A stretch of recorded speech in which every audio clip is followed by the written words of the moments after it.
Welcome back to Blockchain Pill. My name is Alex and welcome back to a new episode. I'm not in the usual studio right now because there has been a huge snowstorm in Romania. The city is not walkable. There are almost no cars on the street. So I'm recording from home. However, today I have an ICP expert. Many of you know him. Base Giant is here with me for the very first time ever.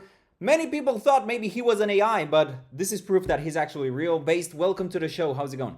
Hello, Alex. Thank you for having me. Yes, finally, we can do this together. I'm really excited and thank you for having me. Definitely. It's a pleasure to have you here. It's funny that I had to have a snowstorm in the entire city for this to become a reality, but it's better late than never.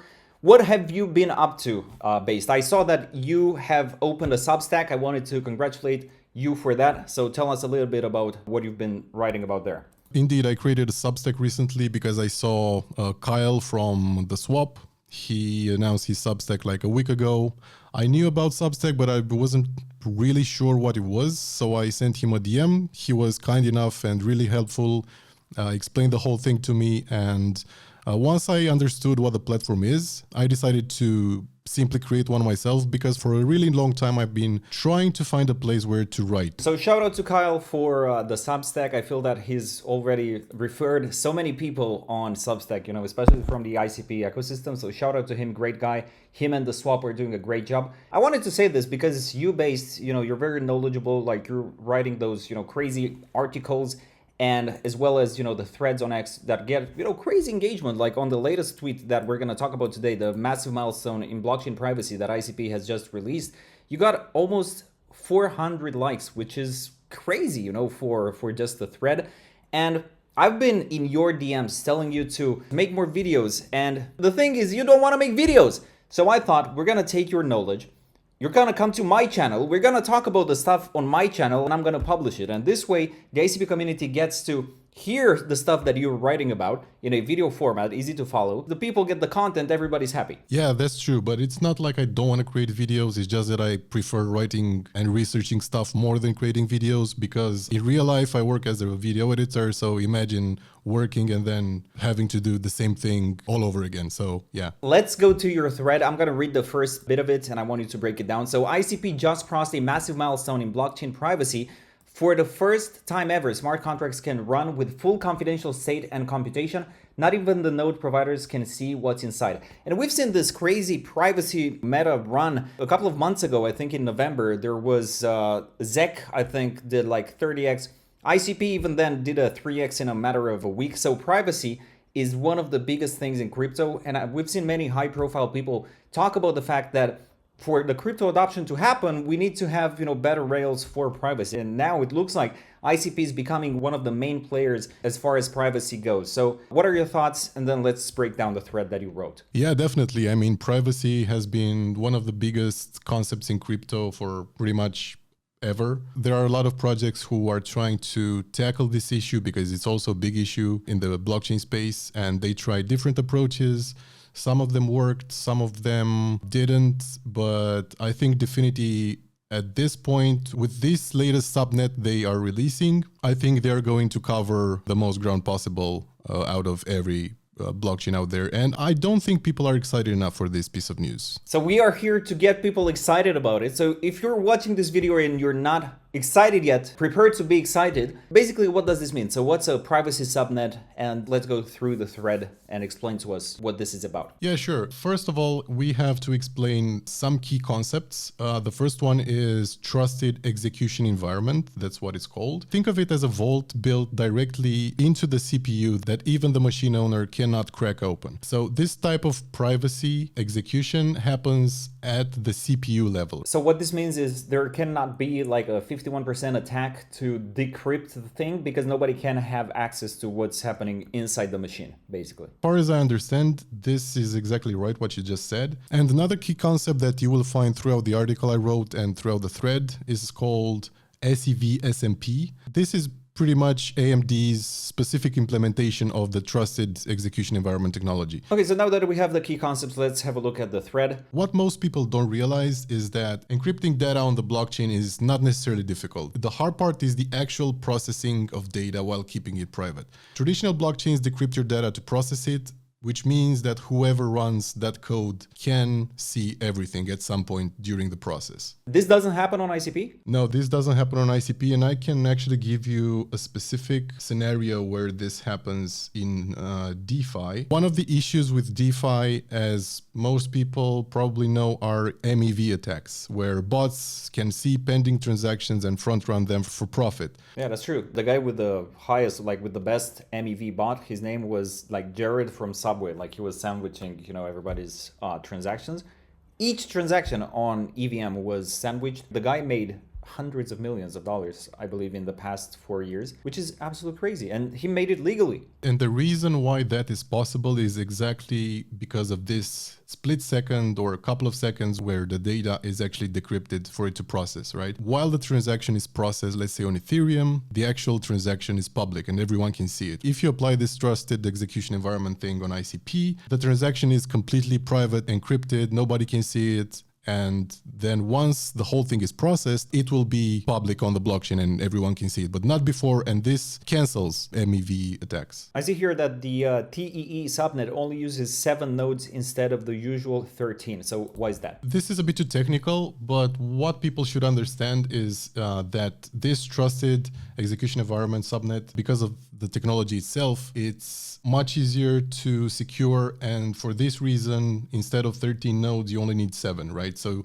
you get more security for less raw power, so to speak. And that means that it's easier to maintain, it costs less electricity, and overall it's much better. These 7 nodes are spread across 7 countries: Australia, Costa Rica, Czech Republic, Spain, Hong Kong, India, and the US. So each node is in a different country. I guess this, answers the question of decentralization. It definitely helps there. 7 different nodes, 7 data centers, max decentralization. Right now, it's in authorized only mode while Dfinity gathers operational data. Yes, another thing that people should probably know is big tech giants like Amazon Web Services or Google Cloud, they already use this technology to secure their data centers, right? So this is a good thing because it means the technology is already vetted for, it's already tested. The big thing is that Dfinity will take this existing and really good technology and bring it to the blockchain space, which, as far as I know, nobody managed to do before. So yeah, this is going to be a first time thing. Even if someone compromises the hypervisor or has physical access to the machine, they can extract the encrypted data. In this context, the hypervisor sounds like a complicated word. What it really means is the software that connects the node